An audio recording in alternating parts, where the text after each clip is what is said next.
Welcome to Coach Coons and Coach Porter's podcast. It is February 1st. January flew by, which means we are headed to the start of baseball games. Practice has been going a little bit, Chad, and here we are. Now we're headed there. But I think what we should talk about tonight, because we still have some uncommitteds out there, is what do these guys look for in a college?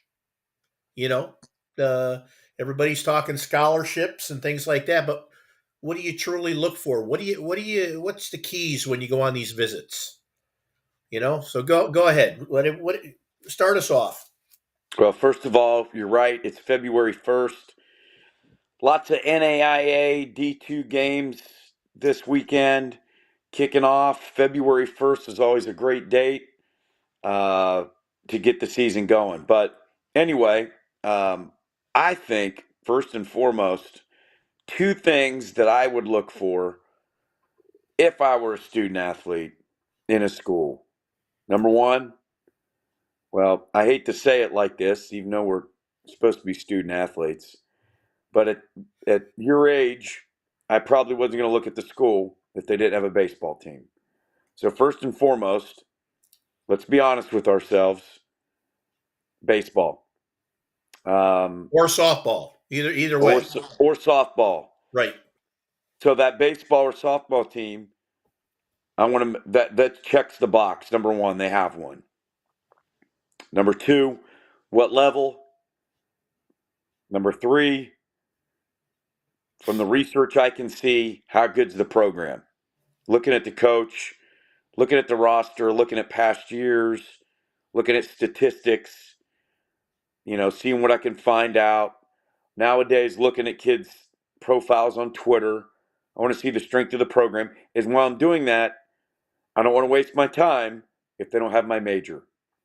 So, intertwined in that process, I have that major, right? And there's probably going to be curbside appeal on the website.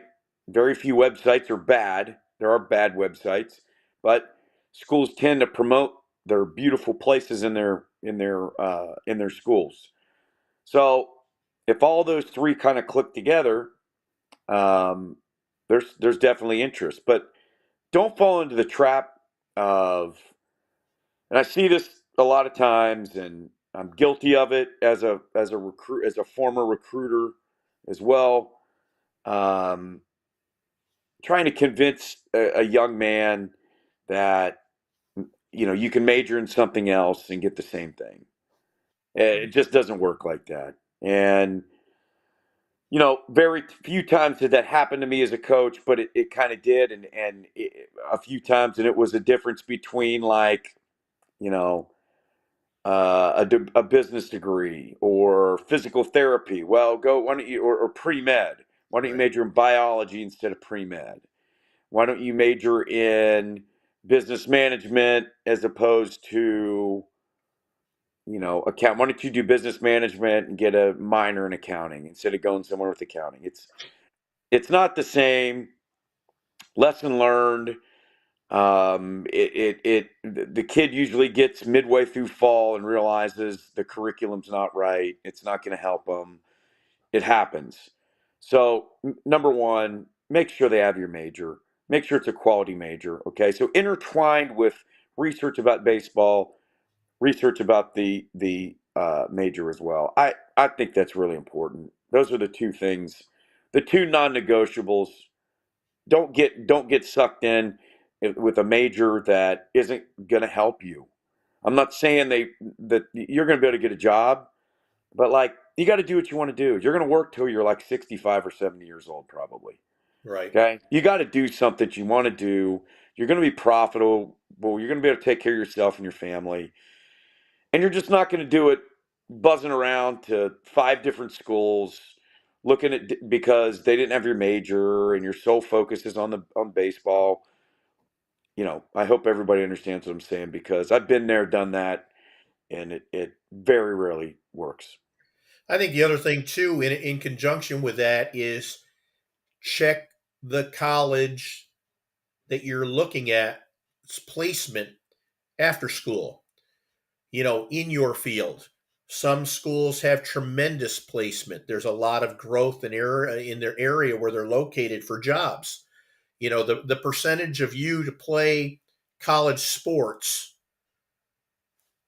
gets less once you get the 4-year degree. Guess what? If it's 10% of everybody in the United States are going to play baseball or softball, after that, it drops down to under 1%, I'm sure, to Yeah. go on and play again.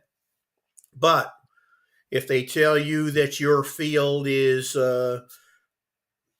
business administration and we have over 90% placement from our placement office at this school, that carries some weight because you've just worked 4 years of your life. Now it's time to your career. And you don't want to have to, if you've got an opportunity to make that choice a little bit easier, it's worth doing. Yeah.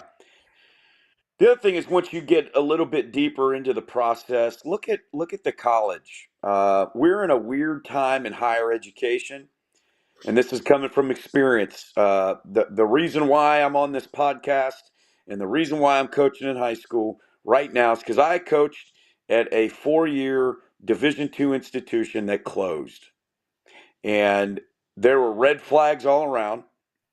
Obviously, I wanted to coach college baseball, so that's why I kind of stayed there. Long story, but anyway, um, look, we're in a weird time in college education. Private institutions are closing every day. Take a look at their academic accreditation with SACS, which I believe is the Southern one, Right. and the Higher Learning Commission. There are schools that are on probation. There are schools that are in financial distress.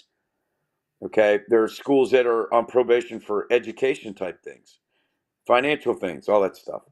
It's happening. And it's really unfortunate. And I mean, no disrespect to anyone, but it is a red flag. And once again, I recruited kids and I feel awful even saying this on a podcast, but there are coaches that are exactly in my situation that went through the same thing. They probably sit there and go, I feel awful that I recruited a kid that last year, that last 2 years, probably knowing deep down we're in a tough spot. But maybe the administration was telling, hey, it's going to be okay, it's going to be okay, it's going to be okay, it's going to be okay. Right.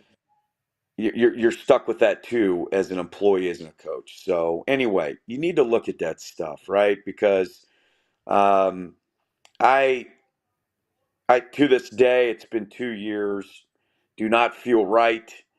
I'm very apologetic.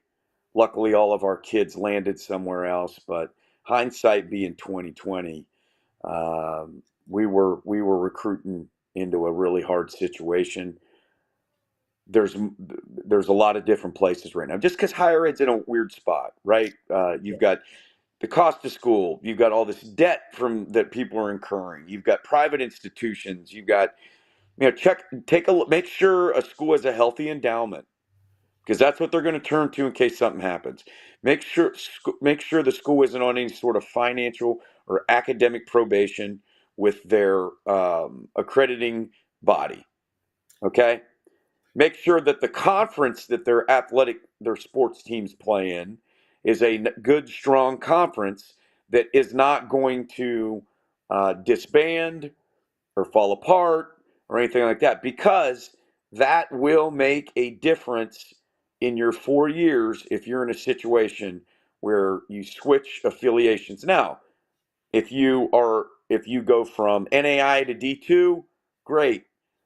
You're probably going to be on probation a little bit, not be able to go to postseason for a little bit. That's going to happen. Same thing if you go from Division II to Division I. Okay, if you go from D2 to NAIA, you may be able to get in the postseason immediately, but you never know. Take a look at the conference. Make sure the conference is strong. I, Okay. I think I think too. You hit on it a little bit there. The type of school, privates. I mean, privates. I coached at a private for a little bit. Up north, and back when I coached there, tuition was almost between 50 and 60,000 a year. If you Yeah. want to go into education, do you want to go to a private school where you're going to lay out close to $200,000 for your degree, knowing that possibly you get a teaching job, and to pay off your college loans could take you, I don't know, 10 years, 12 years, Yeah. 15 years? Um, so that's a big thing. The other thing, there is no disgrace if you have no idea what you want to go into, is looking at junior colleges. There are some great junior college programs, sports programs, baseball and softball, especially here in the South where I am now. And if you go to a 4-year school, your first 2 years are going to be coursework towards a major. Then you'll declare a major. You can do the same thing also at a JUCO, if and play, hone your skills in baseball and softball wise, save some money in the process, and then transfer and maybe get into a higher division if that's what your true goal was. So Yeah. there's a lot of things you got to look at, um, but also with that would take me to the next part: college life. Some JUCOs don't have dorms. Some JUCOs you live off campus. Some have this. Some colleges are in the city. Some are in rural. Some are all male, female, whatever it may be. Um, College life is important because you have 4 years of your life you're going to spend there. At least 4, maybe 5 if you stay for a master's. So while sports would be taking up a lot of your time, the rest of the time will be campus life, which is classes, library, and events that are around there. Okay, you live in a huge city. Let's just take New York City for example. It's not cheap to live there. It's not cheap to do a lot of things up there. Or you could take a rural place and have a lot more to do. So I think that's the other thing you got to look at. A, where do you fit in as far as financially, your academic money or a scholarship, whatever you may get? Or do I look at the JUCO route, hone my skills for baseball, softball while I get a 2-year degree, and then play 2 years at a level that I really wanted to in an area where I can? Yeah. Yeah. And those are great points because the dorm, uh, 4 years in a dorm, absolutely loved it. Played with hung out with my teammates all the time. That's all we did. We were together literally all the time. Make sure that the other thing is, what tools does the program have for your development? And I'm Right. not talking, Rapsodo and hit tracks. No. Is there a cage that I can go to when I need to go, when I want to go to? Can I get into the weight room when I need to? Can I, stuff like that? That's really really important because at the end of the day, remember, you're getting on a team. It's still your career, right? Right. You still want to develop. You still want to get better. Um, and you want, every coach wants a cage rat. Yep. And going back to divisions, I've seen the pros and cons of all that. Uh, I've seen JUCO kids down here that have played 2 years and now they're at Oklahoma. I've seen Division 3 kids that are down here or up in North or wherever it is that are now playing independent baseball, which technically is the minor leagues now. Um, so you're going to know when you walk on that campus if you fit. And a lot of that in the know may have nothing to do with your sport.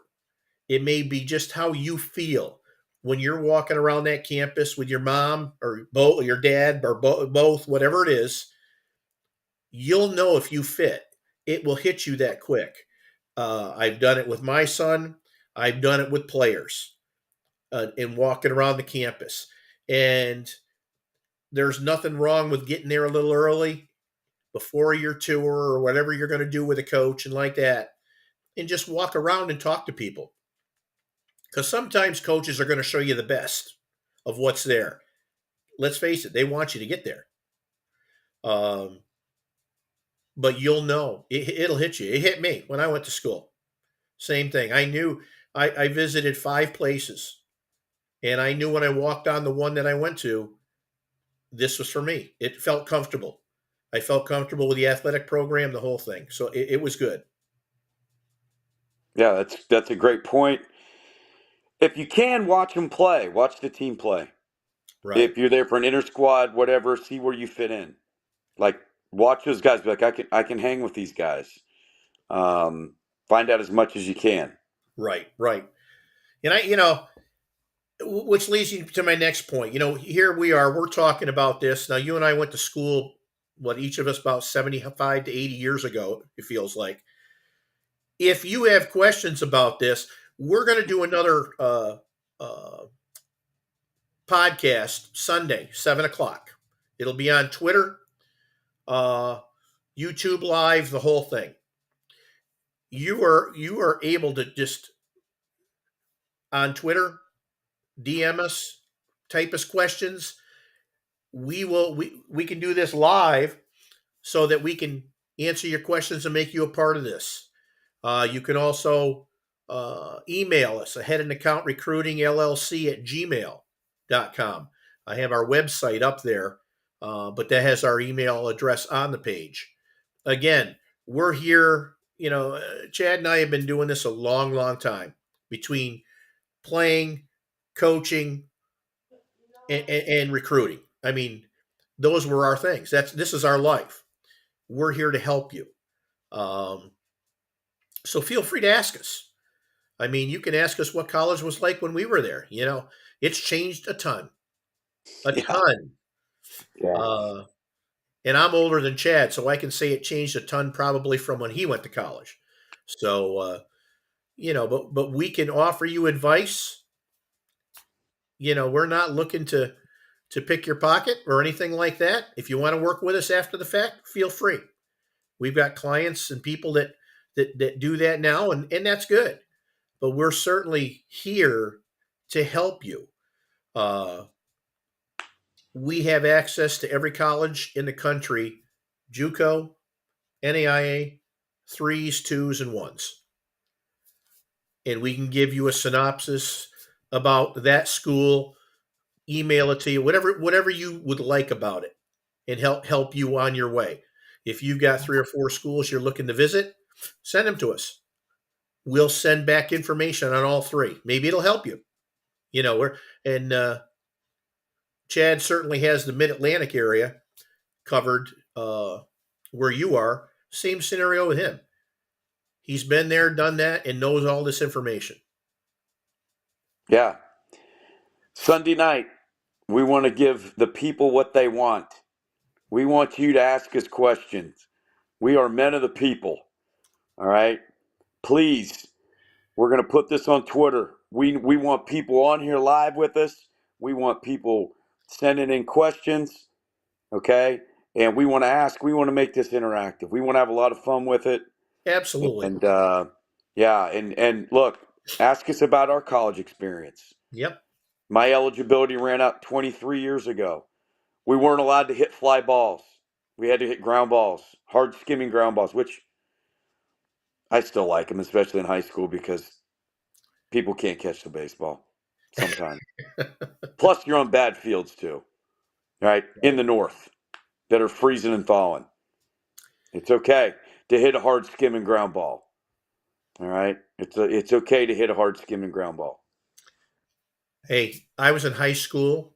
Our big thing was make sure there were no cows in the outfield before we started practice. It was a rural country school. I mean, artificial turf, what was that? Now it's like that's what you got. I mean, and I'll tell you, to this day, I have a picture of our old high school team. We won. There were not even state tournaments back then. It was just a section, and we won the sectionals. And I still have this picture this day.